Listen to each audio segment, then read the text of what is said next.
Suma teológica. Parte tercería. Cuestión 84. El sacramento de la penitencia. Consecuentemente con lo dicho, Q. 66 Inter, vamos a estudiar ahora el sacramento de la penitencia. Este estudio tratará en primer lugar de la penitencia en sí misma. Quito. Hetero 85. Segundo, de sus efectos, Q. 86 89. Tercero, de sus partes, Q. 90. Cuarto, de los que reciben este sacramento, véase suplo, Q. 16. Quinto, del poder de quienes la administran, Dosi Ivo, DQ. Sonindi. Sexto, del rito solemne de ese sacramento, Ib. H. 28. Acerca de lo primero se formulan dos cuestiones. Primera, la penitencia en cuanto sacramento, Quintas. 84. Segunda, la penitencia como virtud, Q. 45. Esta cuestión plantea y exige respuesta a 10 problemas. ¿Es sacramento la penitencia? ¿Cuál es la materia de este sacramento? ¿Cuál es su forma? ¿Se requiere en este sacramento la imposición de las manos? ¿Es indispensable este sacramento para la salvación? ¿Qué relación tiene este sacramento con los otros? Su institución. ¿Cuánto debe durar? Si la penitencia ha de ser continua, ¿puede reiterarse? Artículo 1. ¿Es sacramento la penitencia? Lat. Objeciones por las que parece que la penitencia no es un sacramento. Hyun. Dice San Gregorio I referido en Decretis Min Q. L. Los sacramentos son el bautismo, la confirmación, el cuerpo y la sangre de Cristo. A estos se les llama sacramentos porque, bajo el velo de cosas corporales, la divina virtud opera secretamente nuestra salvación. Ahora bien, esto no acontece en la penitencia, porque en ella no se utilizan cosas corporales, bajo las cuales la divina virtud nos comunique la salvación. Luego la penitencia no es sacramento. Los sacramentos de la Iglesia son administrados por los ministros de Cristo, según las palabras de 1 Cor 4:1. Es preciso que los hombres vean en nosotros ministros de Cristo y dispensadores de los misterios de Dios, pero la penitencia no es administrada por los ministros de Cristo, sino que es inspirada interiormente por Dios a los hombres, conforme a lo que se dice en Ger 31:19. Después que me convertiste, hice penitencia, luego parece que la penitencia no es sacramento. Como hemos visto ya, Ki 66-83. En los sacramentos hay una cosa que es sacramentum tantum, otra que es res et sacramentum, y una tercera que es res tantum, según consta en esos lugares. Ki 66 a Juan Ki 63 a 1 trea. Pero estas cosas no se encuentran en la penitencia. Luego la penitencia no es sacramento. Contra esto, de la misma manera que el bautismo es administrado para la purificación del pecado, así también la penitencia, por lo que Pedro dijo a Simón Mago, según Act 8:22, haz penitencia de esta maldad, pero el bautismo es sacramento, como se dijo más arriba, Ki. Sentinca. Luego, por la misma razón la penitencia, respondo.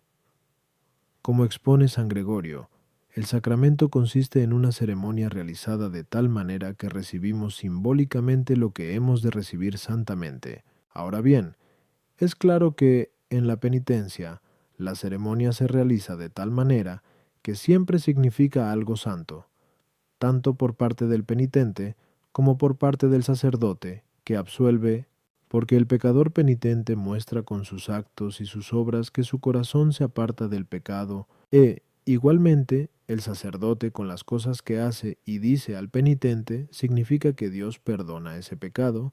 Luego es claro que la penitencia que se practica en la Iglesia es un sacramento.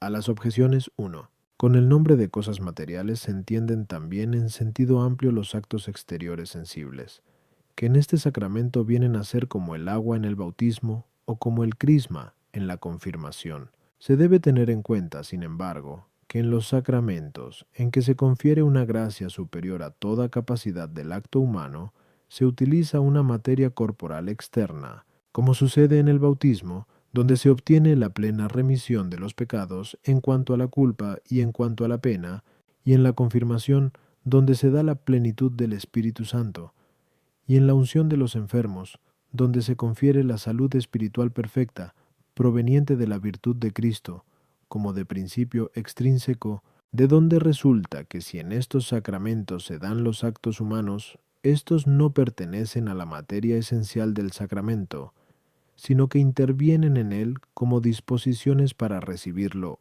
Pero en los sacramentos que producen un efecto correspondiente a los actos humanos, estos actos humanos sensibles hacen las veces de la materia, como sucede en la penitencia y en el matrimonio. Por otra parte, también en lo que se refiere a las medicinas corporales. Unas consisten en remedios externos a la misma enfermedad, como los emplastos y las pociones, y otras consisten en los actos de los mismos enfermos, como son los ejercicios físicos. Tú, en los sacramentos que tienen como materia algo corporal, es menester que esa materia sea aplicada por el ministro de la Iglesia, que hace las veces de la persona de Cristo, para indicar que la excelencia de la virtud que opera en el sacramento proviene de Cristo. Pero en el sacramento de la penitencia, como acabamos de ver, ad 1, la materia está constituida por actos humanos que provienen de una inspiración interna. Por eso, la materia no es suministrada por el ministro, sino por Dios, que actúa interiormente, pero el ministro, al absolver al penitente, da al sacramento la estructura completa. También en la penitencia hay algo que es sacramentum tantum, es decir, los actos externos tanto del penitente como del sacerdote que le absuelve. La res et sacramentum es la penitencia interior del penitente, y la res tantum, y no el sacramentum, es la remisión del pecado. De estas tres cosas, la primera, tomada en su totalidad, es causa de la segunda, y la primera y la segunda son causa de la tercera. Artículo 2. ¿Son los pecados la materia propia de este sacramento? Lat. Objeciones por las que parece que los pecados no son la materia propia de este sacramento. En los otros sacramentos la materia queda santificada por ciertas palabras y, una vez santificada, produce el efecto sacramental. Ahora bien, los pecados no pueden ser santificados, por ser contrarios al efecto del sacramento, que es la gracia remisoria del pecado. Luego los pecados no son materia propia de este sacramento. Dice San Agustín en su libro de Poenitentia: nadie puede comenzar una nueva vida si antes no hace penitencia de la vida del hombre viejo, pero a la vida del hombre viejo pertenecen no solamente los pecados, sino también las penalidades de la vida presente. Luego los pecados no son la materia propia de este sacramento. El pecado puede ser original, mortal o venial. Pero el sacramento de la penitencia no está destinado contra el pecado original, que se borra con el bautismo, ni tampoco contra el pecado venial, que queda perdonado con los golpes de pecho del pecador, con el agua bendita y cosas parecidas. Luego los pecados no son materia propia de este sacramento. Contra esto, dice el apóstol en 2 Cor 12:21, no hicieron penitencia por sus actos de impureza, de fornicación y de libertinaje. Respondo, hay que decir, hay una doble materia, a saber, próxima y remota. La materia próxima, por ejemplo, de la estatua es el metal, y la remota el agua. Ahora bien, acabamos de decir ad 1 y prune 2, que la materia próxima de este sacramento son los actos del penitente, los cuales tienen como materia los pecados, unos pecados de los que se arrepiente y se confiesa, y por los cuales satisface, de lo cual resulta que la materia remota de la penitencia son los pecados, no para conservarles, sino para detestarles y destruirles. A las objeciones 1. La dificultad se funda en la materia próxima del sacramento. La vida mortal del hombre viejo es objeto de penitencia, no en el aspecto de pena, sino por razón de la culpa a la que está ligada. En cierto modo, la penitencia tiene por objeto cualquier clase de pecados, aunque no del mismo modo, porque la penitencia tiene por objeto propio y principal el pecado actual y mortal propio, porque propiamente nos arrepentimos de las cosas que hemos cometido voluntariamente. Principal, porque este sacramento ha sido instituido para borrar el pecado mortal. De los pecados veniales, no obstante, también se hace penitencia en sentido propio, por haber sido cometidos por nuestra propia voluntad. Pero este sacramento no se ha instituido principalmente contra estos pecados. El pecado original, sin embargo, no es objeto de penitencia, no es objeto principal, porque este sacramento no está destinado contra él, sino que es el bautismo, y tampoco es objeto propio, porque el pecado original no ha sido cometido por nuestra voluntad, a no ser en el sentido de que la voluntad de Adán es considerada como nuestra, según el modo de expresarse el apóstol en Rom 5:12, en quien todos hemos pecado. Pero si tomamos la palabra penitencia en el sentido amplio de desatar cualquier cosa del pasado, entonces también podemos decir que existe una penitencia del pecado original. Y en este sentido, habla San Agustín en su libro De Poenitentia. Artículo 3. ¿Son las palabras yo te absuelvo la forma de este sacramento? Lat. Objeciones por las que parece que las palabras yo te absuelvo no son la forma de este sacramento. 1. Las formas de los sacramentos se obtienen de la institución de Cristo y de la praxis de la Iglesia, pero en ninguna parte se nos dice que Cristo haya instituido esta forma, ni tampoco vemos que sea de uso común, ya que en algunas absoluciones que se dan públicamente en la Iglesia, como es la que se da a la hora de prima, a las completas y en el Jueves Santo, el que absuelve no utiliza la fórmula indicativa diciendo yo te absuelvo, sino la deprecativa. Dios omnipotente tenga misericordia de vosotros, o Dios omnipotente os absuelva. Luego la forma de este sacramento no es yo te absuelvo, do. Aún más, dice el Papa San León, no puede obtenerse el perdón de Dios más que a través de las súplicas del sacerdote. Pero aquí se habla del perdón de Dios que se otorga a los penitentes. Luego la forma de este sacramento debe ser deprecativa. 3. Es lo mismo absolver de un pecado que perdonar un pecado. Ahora bien, como escribe San Agustín en Superlo, solo Dios perdona el pecado porque solo Él también purifica interiormente del pecado. Luego parece que solamente Dios absuelve del pecado. No debe, por tanto, decir el sacerdote, yo te absuelvo, como tampoco dice yo te perdono los pecados. Par. Y todavía más. De la misma forma que el Señor dio potestad a los discípulos de perdonar los pecados, JN 20:23, así también les dio potestad para curar enfermedades, o sea, de arrojar demonios y de curar a los enfermos, como dice en MT 10:1 y en LQ 9:1. Ahora bien, para sanar a los enfermos, los apóstoles no utilizaban la fórmula yo te curo, sino más bien otra, el Señor Jesucristo te cure. Act 9:34. Luego parece que los sacerdotes, que tienen la potestad que Cristo entregó a los apóstoles, no deben utilizar la fórmula yo te absuelvo, sino la fórmula Cristo te conceda la absolución. Faen. Algunos de los que usan esta fórmula explican así su sentido. Yo te absuelvo, o sea, te declaro absuelto. Pero el sacerdote no está en condiciones de hacer esto sin una revelación divina, por lo que en MT 16 se lee que a San Pedro, antes de decírsele, ves 19, todo lo que desatares en la tierra será, etc. Ni se le había dicho, Bam 17.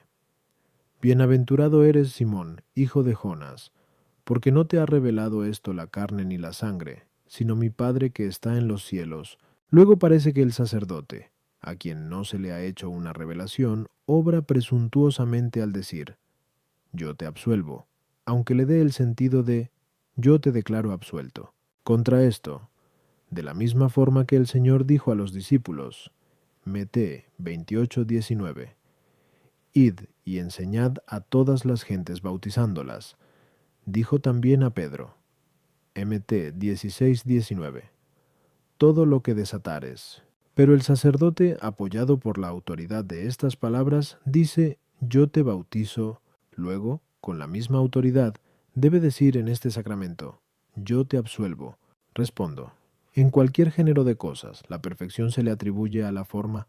Ahora bien, acabamos de decir, 1-2, que este sacramento alcanza su perfección mediante los actos del sacerdote, de donde se sigue que todo aquello que proviene del penitente, ya se trate de palabras o de gestos, constituye la materia de este sacramento, mientras que lo que proviene del sacerdote tiene la función de forma, y como los sacramentos de la nueva ley producen lo que significan, como en su lugar se dijo, Cocotus 62, 1-1, es menester que la forma del sacramento, en adecuación con la materia, signifique lo que se realiza en él. Luego, si el bautismo tiene como forma, yo te bautizo, y la confirmación, yo te marco con el signo de la cruz, y te confirmo con el crisma de la salud, es porque estos sacramentos se realizan con el uso de la materia. En el sacramento de la Eucaristía, sin embargo, que consiste en la consagración de la materia,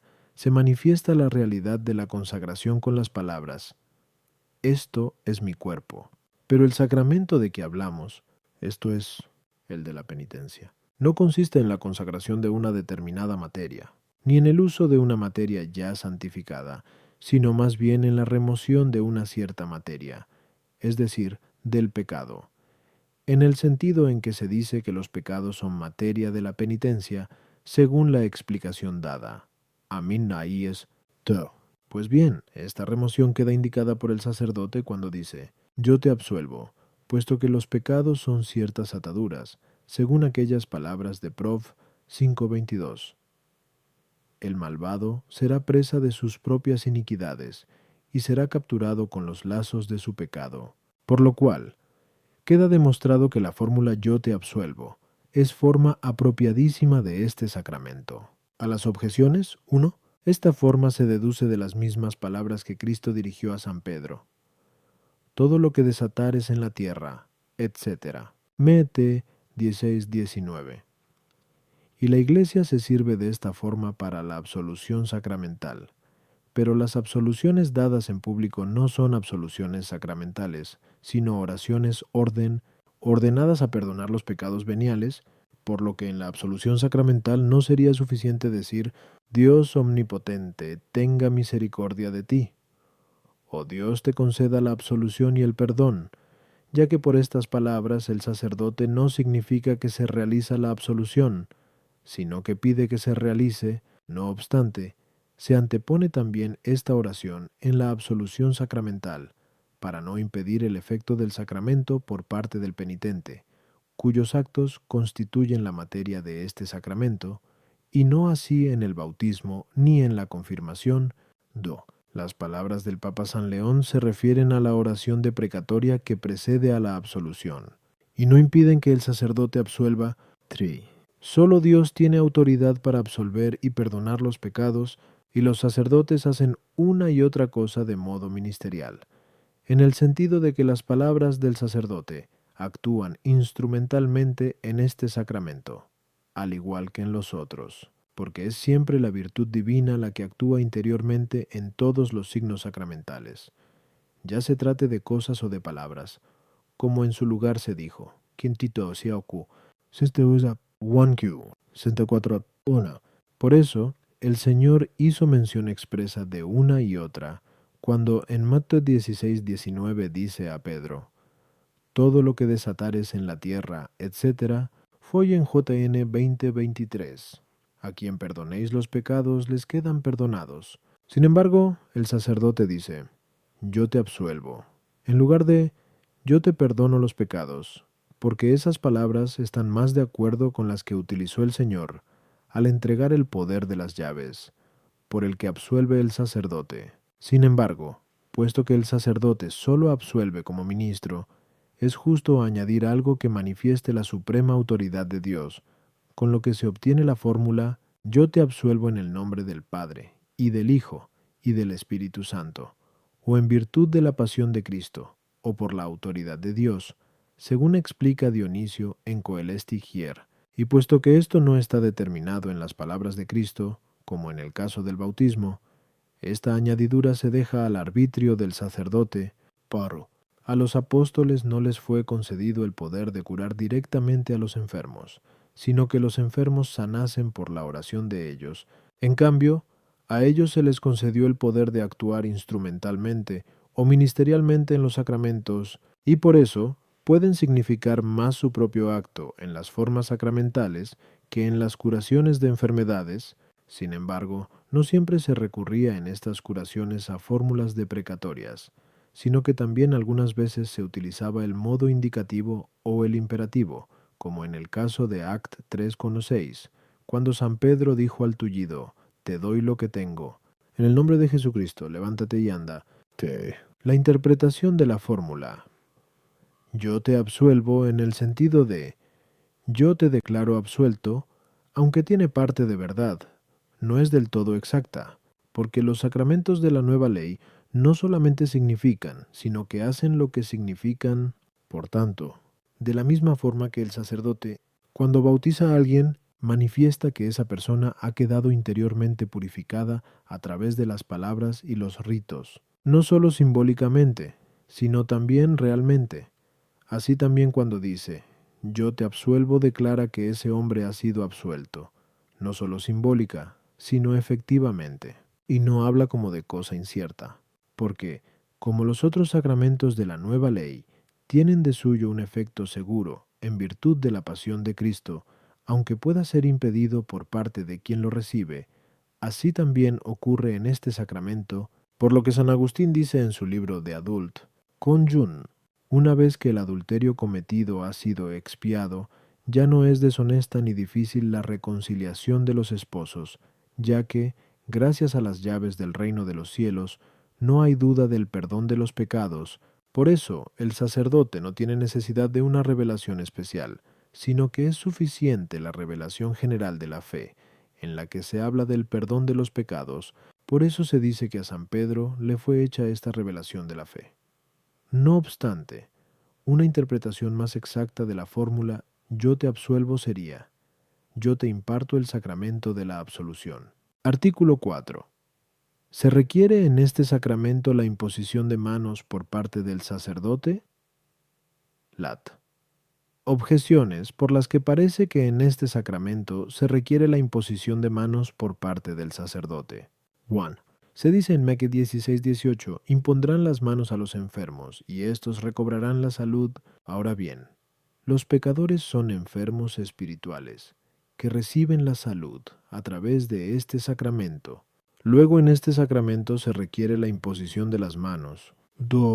En el sacramento de la penitencia, el hombre recupera el Espíritu Santo perdido. Dice, en efecto, Sal 50,14, hablando como penitente: devuélveme la alegría de la salvación, confórtame con tu espíritu generoso. Ahora bien, el espíritu se da a través de la imposición de manos, porque en Act 8:17 se lee que los apóstoles imponían sus manos sobre ellos y recibían el Espíritu Santo, y en Mt 19:13 se dice que le fueron presentados al Señor unos niños para que les impusiera las manos.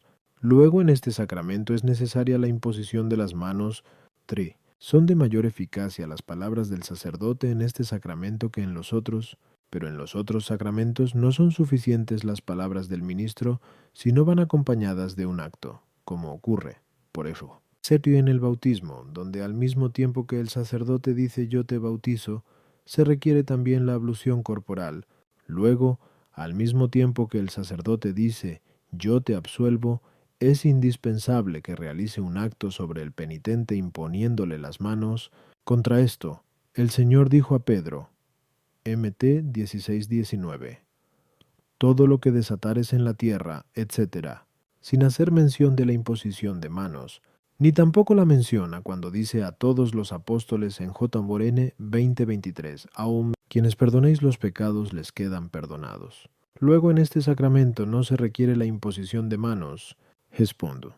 Se hace imposición de manos en los sacramentos de la Iglesia para indicar una comunicación más abundante de la gracia, mediante la cual aquellos que reciben la imposición de manos quedan unidos en cierto modo a los ministros, en los que la gracia debe ser abundante.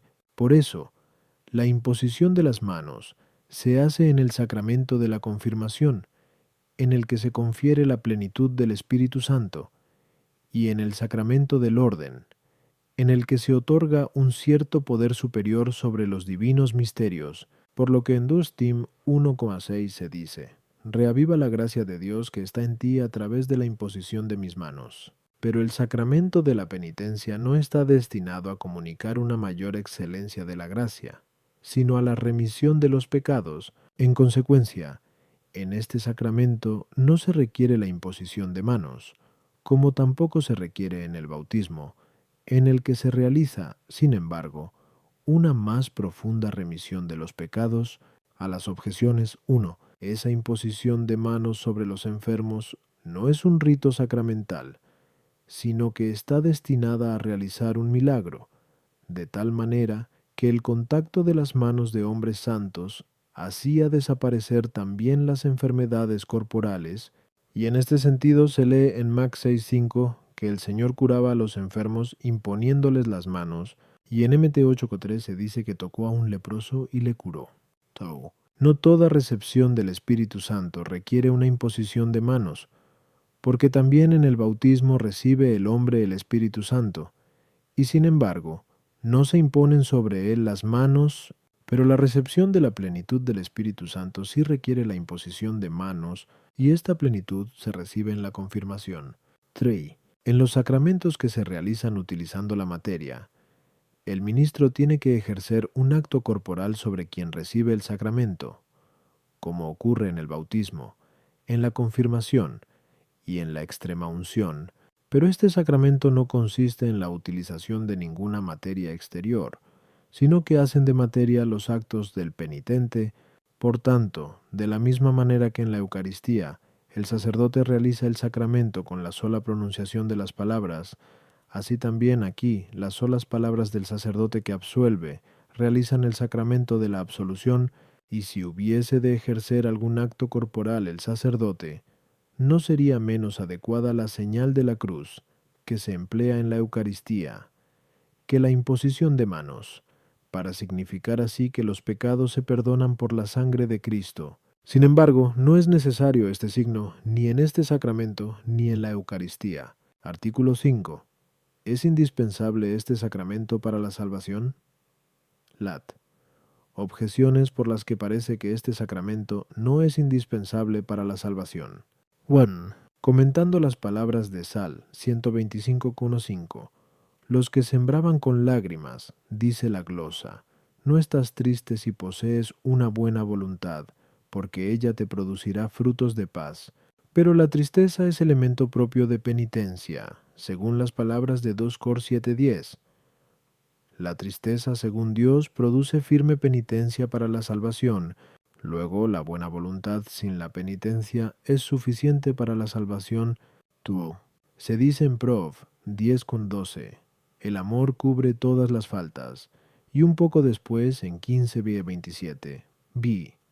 La misericordia y la fe perdonan los pecados. Ahora bien, este sacramento no tiene otro fin que el perdón de los pecados. Luego, teniendo caridad, fe y misericordia, cualquiera puede conseguir la salvación, aun sin el sacramento de la penitencia. Los sacramentos de la Iglesia tienen su origen en la institución de Cristo, pero en Juan 8:11 se lee que absolvió a la mujer adúltera sin la penitencia. Luego parece que la penitencia no es indispensable para la salvación. Contra esto, dice el Señor en Éxodo 13:5, si no hiciereis penitencia, todos igualmente pereceréis. Respondo, una cosa es indispensable para la salvación de dos modos. Uno, de modo absoluto. Otro, en determinadas circunstancias. De modo absoluto, es indispensable todo aquello sin lo cual nadie puede salvarse, como es la gracia de Cristo o el sacramento del bautismo, mediante el cual se renace en Cristo.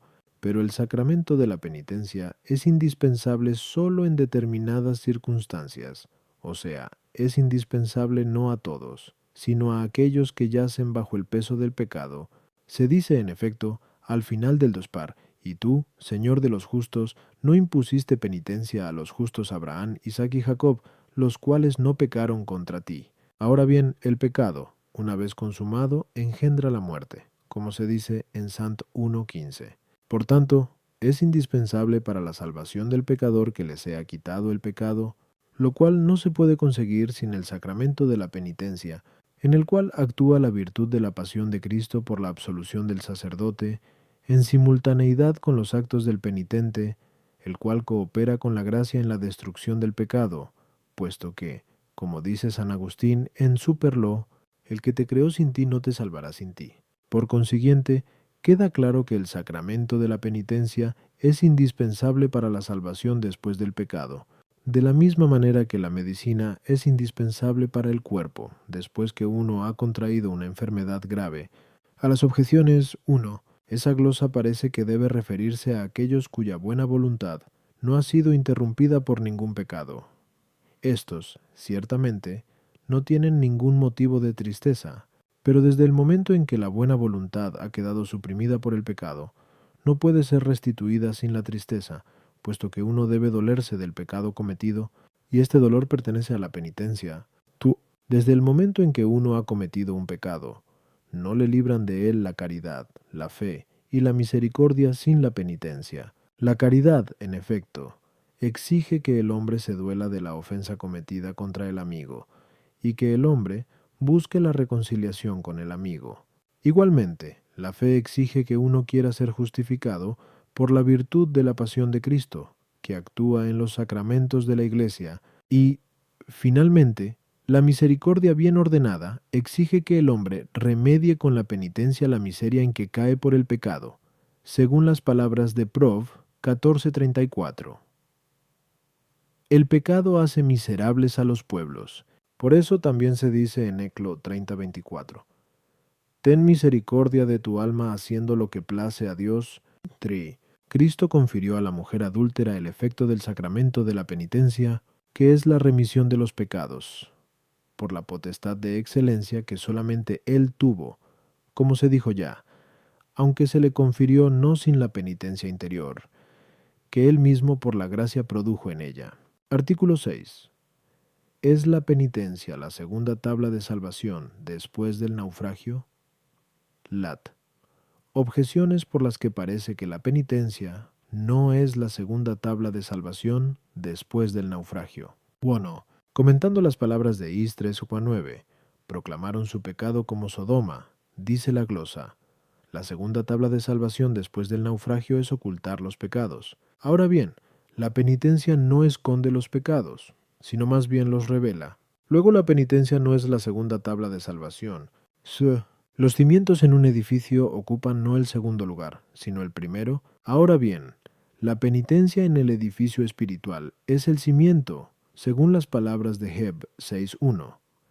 Sin comenzar de nuevo a echar los cimientos de las obras muertas, por donde se ve que precede al mismo bautismo, teniendo en cuenta las palabras de Act 2:38, haced penitencia, y que cada uno de vosotros se bautice. Luego no puede decirse que la penitencia sea la segunda tabla de salvación. 3.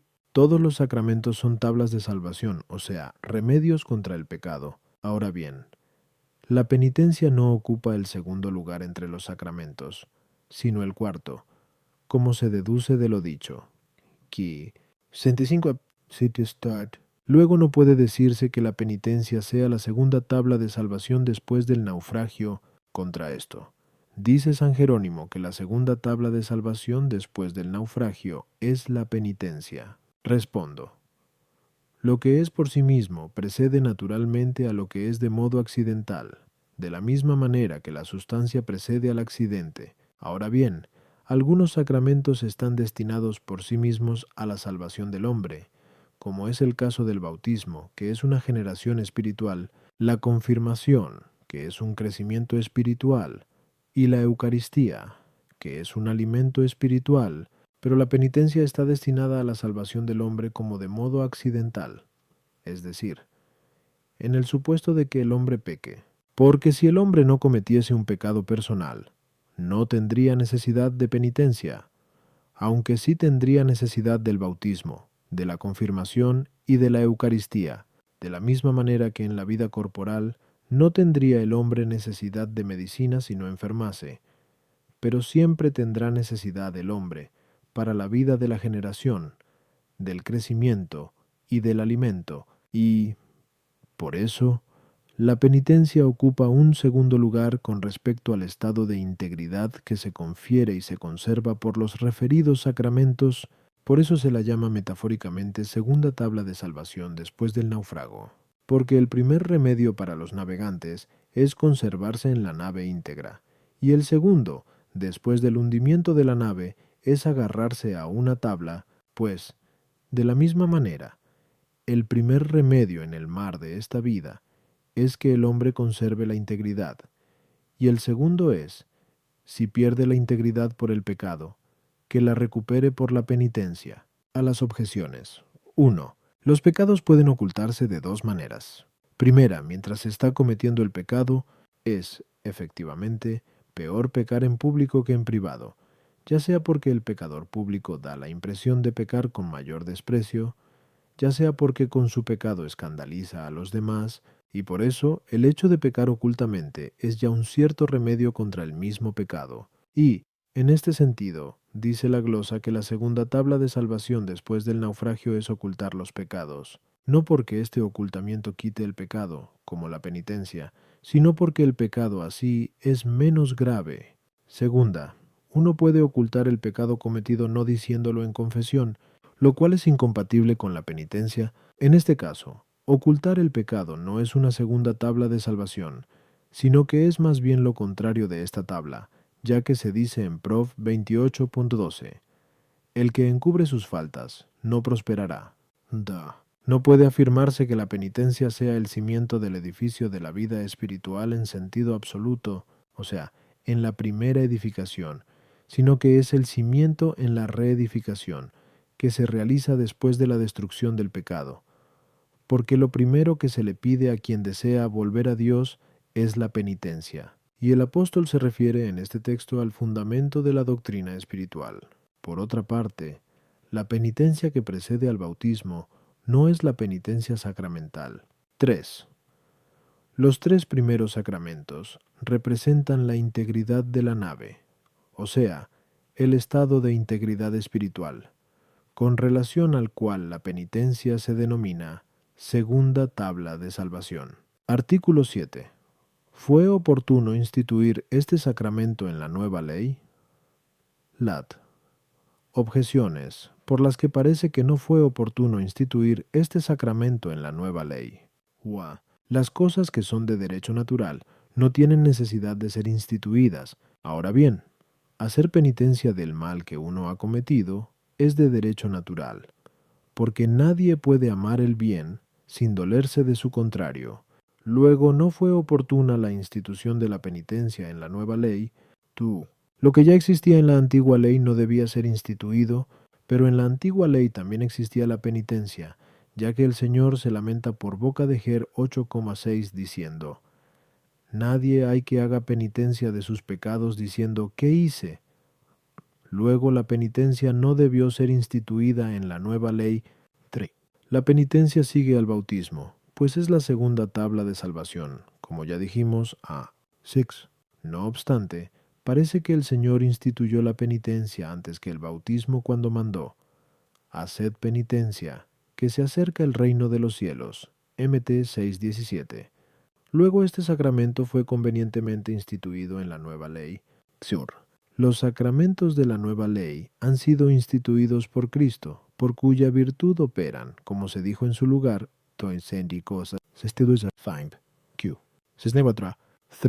Ahora bien, no parece que Cristo haya instituido este sacramento, puesto que no hizo uso de él como de los otros sacramentos que él mismo instituyó.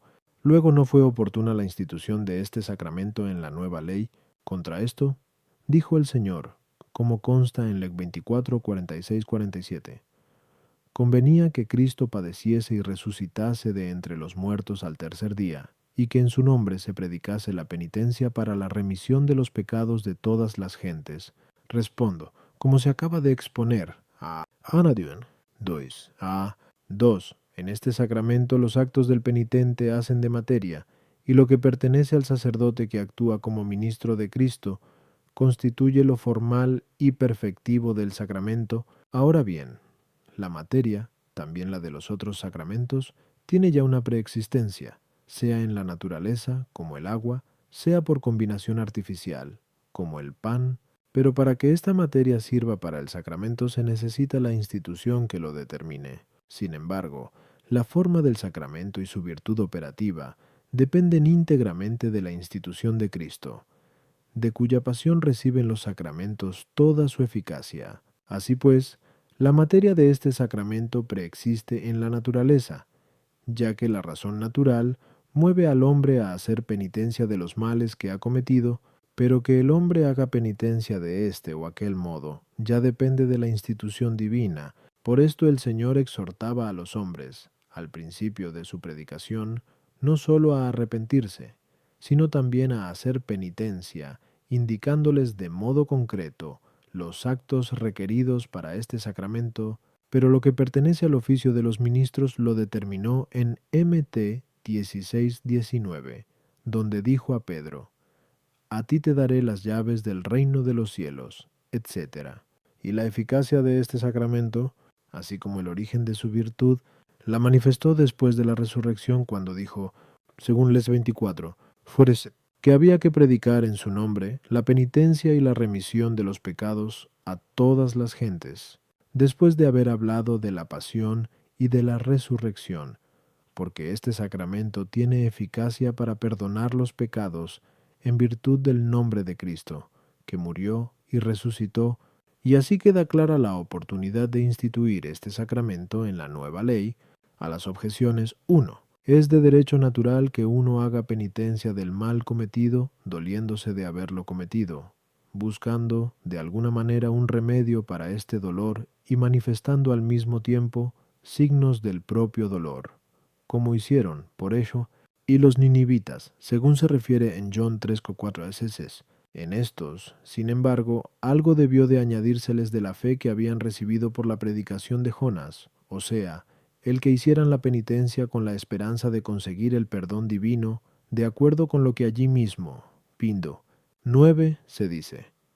¿Quién sabe si Dios no se arrepentirá del furor de su cólera, y no pereceremos? Pero de la misma manera que otras cosas que son de derecho natural recibieron una determinación por la institución de la ley divina, como en la segunda parte se dijo, así también sucedió con la penitencia.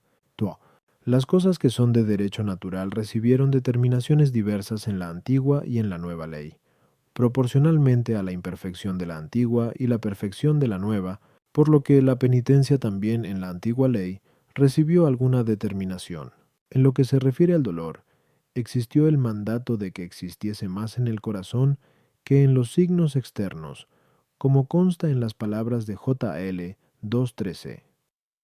Rasgad vuestros corazones y no vuestras vestiduras. En lo concerniente al remedio del dolor, estaba la prescripción de confesar de algún modo los pecados a los ministros de Dios, al menos en general, por lo que el Señor dice en Lev 5:17-18, si uno pecare por ignorancia, llevará al sacerdote un cordero del rebaño, sin defecto, de un valor proporcionado a su pecado, y el sacerdote expiará por el pecado que cometió por ignorancia, y le será perdonado.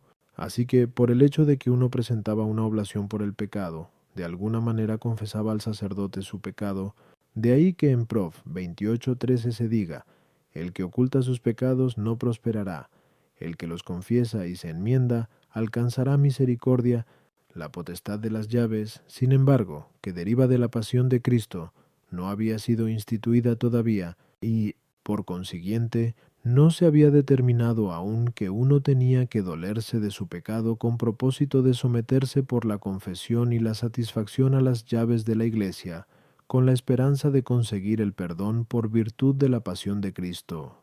3. Si bien se miran las cosas, se verá que lo que el Señor dijo sobre la necesidad del bautismo, según TN 3:13 es anterior en tiempo a lo que dijo en Mt 4:17 sobre la necesidad de la penitencia, porque lo que dijo a Nicodemo acerca del bautismo fue antes del encarcelamiento de Juan el Bautista, de quien se dice más adelante, puntos 23-24 que bautizaba, mientras que lo que dijo sobre la penitencia fue después del encarcelamiento de Juan el Bautista, ente 4:12, pero, aunque fuese exhortado a la penitencia antes que al bautismo, Esto se debería al hecho de que también antes del bautismo se requiere una cierta penitencia, como dijo también San Pedro en Act 2:38. Haced penitencia y que cada uno de vosotros se bautice. Pur. Cristo no hizo uso del bautismo que él mismo había instituido, sino que fue bautizado con el bautismo de Juan, como en su lugar se dijo. 39a. Do. Pero, además, ni siquiera lo administró durante su ministerio, porque él comúnmente no bautizaba, sino sus discípulos, como se dice en JN 4:2, aunque debamos pensar que bautizaría a sus discípulos, como opina San Agustín en Ad Seleucianum. Pero el uso de este sacramento, por él instituido, de ningún modo le concernía, ni porque tuviera que arrepentirse, él, que no tenía pecado, ni porque tuviera que administrárselo a otros, ya que para manifestar su misericordia y su poder, comunicaba el efecto de este sacramento sin utilizar el sacramento, como se acaba de decir a 53. Sin embargo, él mismo asumió el sacramento de la Eucaristía y se lo dio a los discípulos. Ya para poner de relieve la excelencia de este sacramento, ya porque este sacramento es memorial de su pasión, en la que Cristo es sacerdote y víctima, artículo 8. ¿Debe durar la penitencia hasta el final de la vida? Lat. Objeciones por las que parece que la penitencia no debe durar hasta el final de la vida. 1. La penitencia está destinada a la destrucción del pecado, pero el penitente consigue de modo inmediato la remisión de sus pecados, según las palabras de Esdro 18:21. Si el malvado hiciese penitencia de todos los pecados que cometió, vivirá y no morirá. Luego, no es necesario prolongar la penitencia por más tiempo. Tuo. Hacer penitencia corresponde al estado de los principiantes, pero el hombre debe pasar de este estado al de los proficientes y posteriormente al estado de los perfectos. Luego, el hombre no tiene que hacer penitencia hasta el final de su vida. Tri. De la misma manera que en los otros sacramentos el hombre debe cumplir las normas de la Iglesia, en este también. Ahora bien, en los cánones están determinados los tiempos de penitencia, de tal manera que quien haya cometido este o aquel pecado debe hacer unos determinados años de penitencia. Luego parece que la penitencia no se ha de extender hasta el final de la vida. Contra esto, dice San Agustín en su libro De Poenitentia, ¿qué nos queda por hacer, sino dolernos toda la vida? Porque donde termina el dolor, termina la penitencia. Pero si termina la penitencia, ¿qué nos quedará de perdón? Respondo, hay dos clases de penitencia, la interior y la exterior. La interior consiste en el dolor por el pecado cometido, y esta penitencia debe durar hasta el final de la vida, ya que el hombre siempre debe lamentar haber pecado, porque si le agradase el haber pecado, por esto mismo ya cometería pecado y perdería los frutos del perdón. Ahora bien, el lamento causa dolor en quien es susceptible al dolor, como le acontece al hombre en esta vida. Pero los santos son incapaces de dolor después de esta vida. Por tanto, ellos lamentarán los pecados cometidos, pero sin ninguna tristeza, de acuerdo con las palabras de Is 65:16. Las tribulaciones pasadas se darán al olvido. La penitencia exterior, sin embargo, muestra signos externos del dolor. Hace confesar oralmente los pecados al sacerdote que absuelve, y acepta una satisfacción según el criterio de éste. Pues bien, esta penitencia no es necesario que dure hasta el final de la vida, sino un determinado tiempo proporcionado a la gravedad del pecado, a las objeciones. 1. La verdadera penitencia no solo perdona los pecados pasados, sino que también perdona los pecados futuros. Por tanto, aunque el hombre consiga el perdón de los pecados pasados en el primer instante de su penitencia, es menester que el hombre persevere en la penitencia para no caer de nuevo en el pecado. Tú, practicar la penitencia interior y exterior al mismo tiempo corresponde al estado de los principiantes, o sea, a aquellos que acaban de apartarse del pecado, pero la penitencia interior también tiene lugar entre los proficientes y perfectos, como se dice en Sal 83, 6, 7. Ha dispuesto las ascensiones de su corazón en este valle de lágrimas, Y por eso decía San Pablo en Primera Cora 15:9, no soy digno de ser llamado apóstol, pues perseguí a la iglesia de Dios, esas determinaciones temporales le son fijadas a los penitentes, para practicar una penitencia exterior. Artículo 9. ¿Debe ser la penitencia continua? Lat. Objeciones por las que parece que la penitencia no debe ser continua. On. Se dice en Yer 31:16, cese tu voz de gemir y tus ojos de llorar, pero esto es imposible si la penitencia es continua, ya que consiste en el llanto y en las lágrimas. Luego la penitencia no puede ser continua. Tuo. El hombre debe alegrarse de cualquier obra buena. Según se dice en Salmo 99:2, servid al Señor con alegría. Pero hacer penitencia es una obra buena. Luego el hombre debe alegrarse de ella, pero uno no puede al mismo tiempo entristecerse y alegrarse, como explica el filósofo en Nicasetic. Luego el penitente no puede entristecerse al mismo tiempo por sus pecados pasados, lo cual es una exigencia de la penitencia. 3. Dice el apóstol en Domus Cor 2:7, consolar al penitente para que no se vea consumido por la excesiva tristeza, pero el consuelo hace desaparecer la tristeza, que pertenece al concepto de penitencia. Luego la penitencia no puede ser continua. Contra esto, dice San Agustín en su libro De Poenitentia, en la penitencia debe mantenerse el dolor continuamente. Respondo, el arrepentimiento es doble, actual y habitual. Actualmente es imposible que el hombre se arrepienta sin cesar, ya que el acto del penitente, tanto interior como exterior, necesariamente debe ser interrumpido, al menos durante el sueño y mientras se atiende a las necesidades corporales.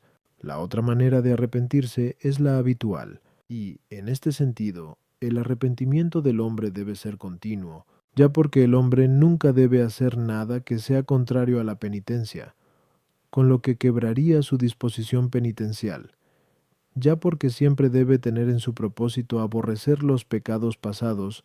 A las objeciones 1. El llanto y las lágrimas son actos de la penitencia exterior, los cuales no solo no deben ser continuos, sino que tampoco deben durar hasta el final de la vida, como acabamos de decir.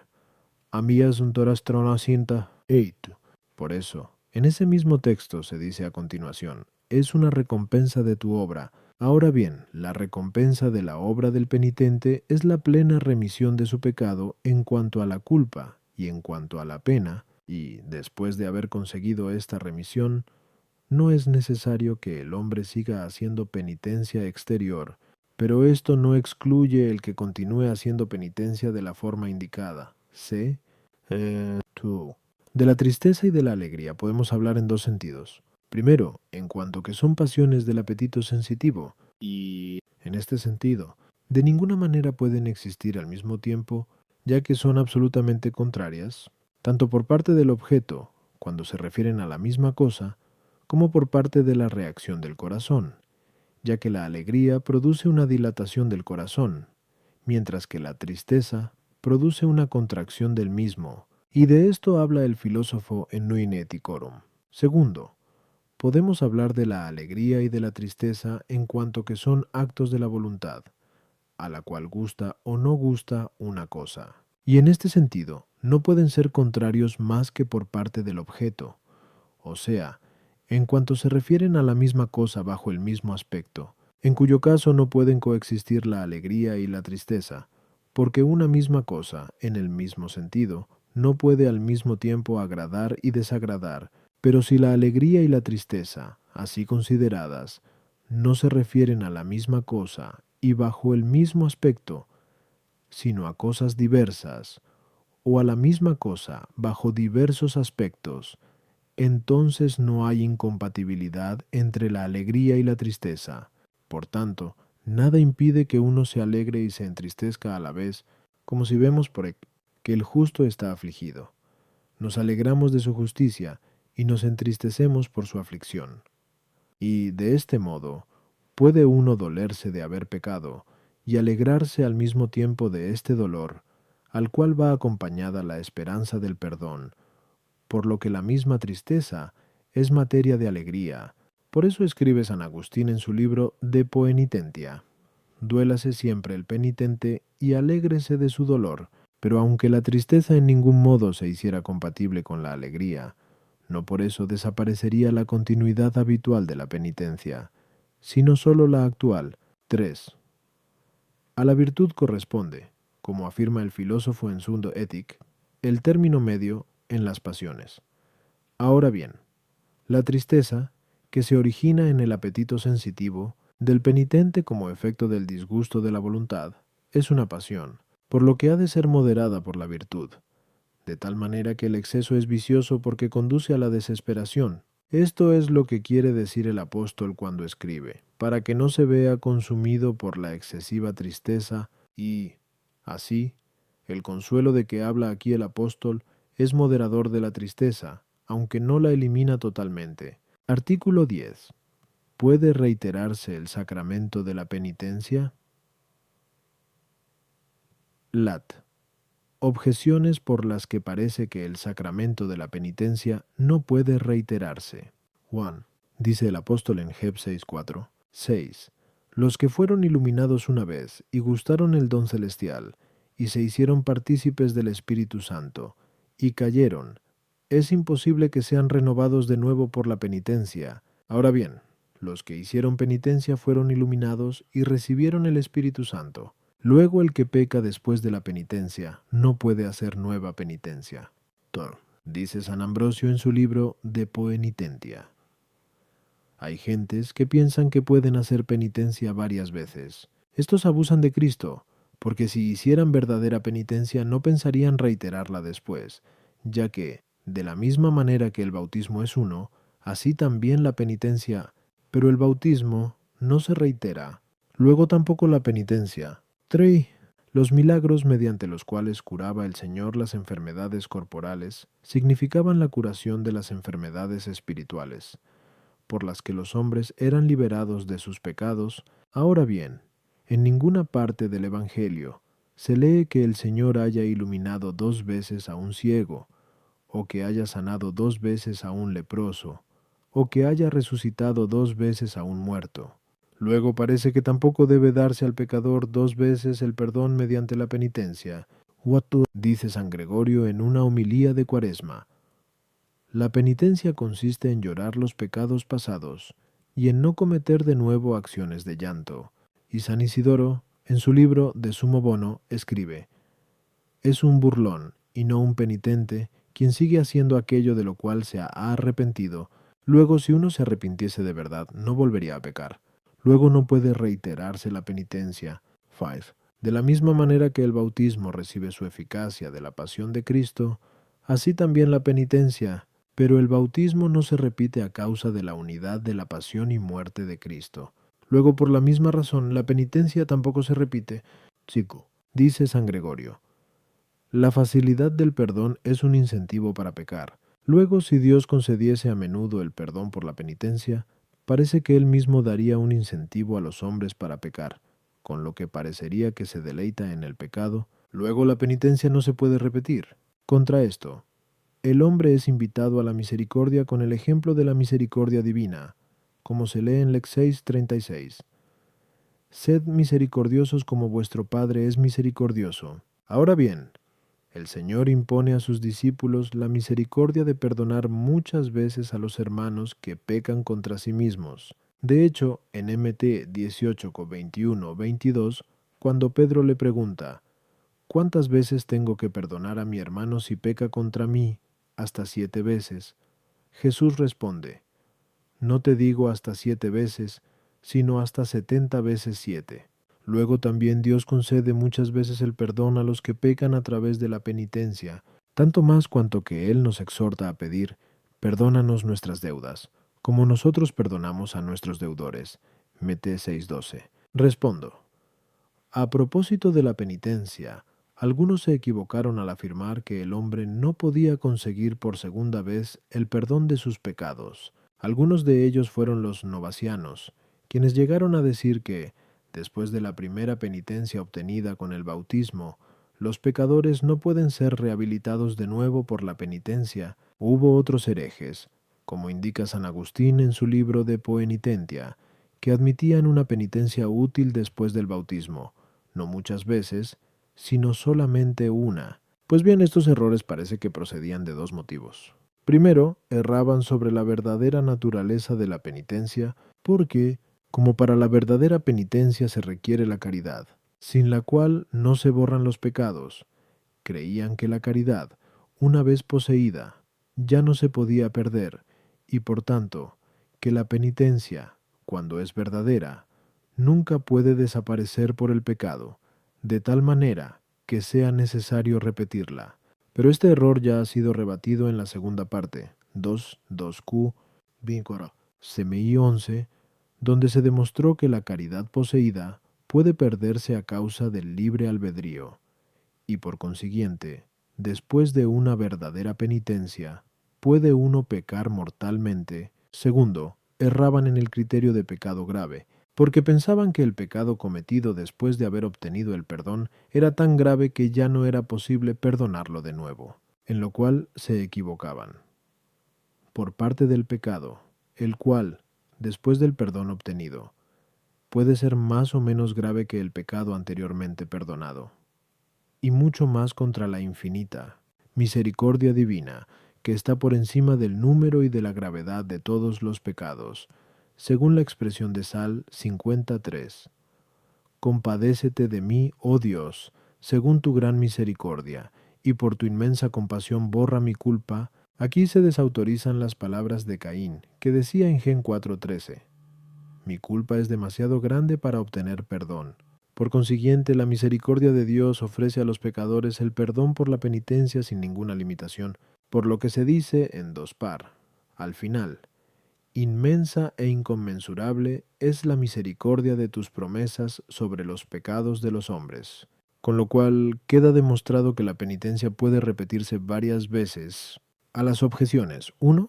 Puesto que entre los judíos existían abluciones legales con las que podían purificarse muchas veces de sus impurezas, algunos judíos creían que uno podía purificarse muchas veces también con el baño del bautismo, y para disipar este error dice el apóstol en su carta a los Hebreos, que es imposible que sean renovados de nuevo por la penitencia, los que fueron iluminados una vez, o sea, por el bautismo, que es baño de regeneración y renovación en el Espíritu, como se dice en Tit 3:5, y pone como razón de esto el hecho de que por el bautismo el hombre muere con Cristo. Por eso también añade, crucificando de nuevo en sí mismo al Hijo de Dios. Sí. San Ambrosio habla de la penitencia solemne, que en la Iglesia no se repite, como veremos después. Véase supli. Q. 28. 2. 3. Como afirma San Agustín en su libro de Poenitentia, el Señor devolvió la vista a muchos ciegos y sanó a muchos enfermos en varias ocasiones, para manifestar con ello que también los mismos pecados son perdonados muchas veces. Por eso cura primeramente a un leproso, y después devuelve la vista a un ciego. Curó, efectivamente, a tantos ciegos, cojos y paralíticos para que el pecador no se cansara de esperar, y en ninguna parte se dice que haya sanado a alguien más de una vez para que todos teman contaminarse con el pecado. Él mismo se llama médico que viene no para los sanos, sino para los enfermos. Pero ¿qué clase de médico sería si no supiera curar la enfermedad más que una vez? Es propio del médico curar 100 veces a quien 100 veces cae enfermo, y sería peor médico que los otros si ignorase lo que los otros saben. Par. Arrepentirse es llorar los pecados cometidos y no cometer cosas dignas de llanto actualmente o de propósito. Al mismo tiempo que se llora, es, efectivamente, un burlón, y no un penitente, quien al mismo tiempo que se arrepiente, hace aquello de lo que se arrepiente, porque se propone hacer de nuevo lo que hizo, o cae actualmente en un pecado del mismo género o de otro género, pero el hecho de que uno peque después, de hecho o de propósito, no excluye la sinceridad de la primera penitencia, ya que la sinceridad del acto precedente no queda excluida por un acto contrario subsiguiente, de la misma manera que es verdad que quien ahora corre, después se sienta, así también es verdad que quien ahora se arrepiente, después peca. El bautismo recibe de la pasión de Cristo la virtud de producir una regeneración espiritual junto con la muerte espiritual de la vida anterior. Ahora bien, está establecido que los hombres mueran una sola vez. Heb 9:27, y que nazcan una sola vez, y por eso el hombre debe bautizarse una sola vez, pero la penitencia recibe de la pasión de Cristo la virtud de medicina espiritual, que puede ser suministrada varias veces. 6. San Agustín manifiesta en su libro De Poenitentia que nos consta que el pecado desagrada mucho a Dios por el hecho de que siempre está dispuesto a destruirlo, para que con la desesperación no se deshaga lo que creó y no se corrompa lo que amó.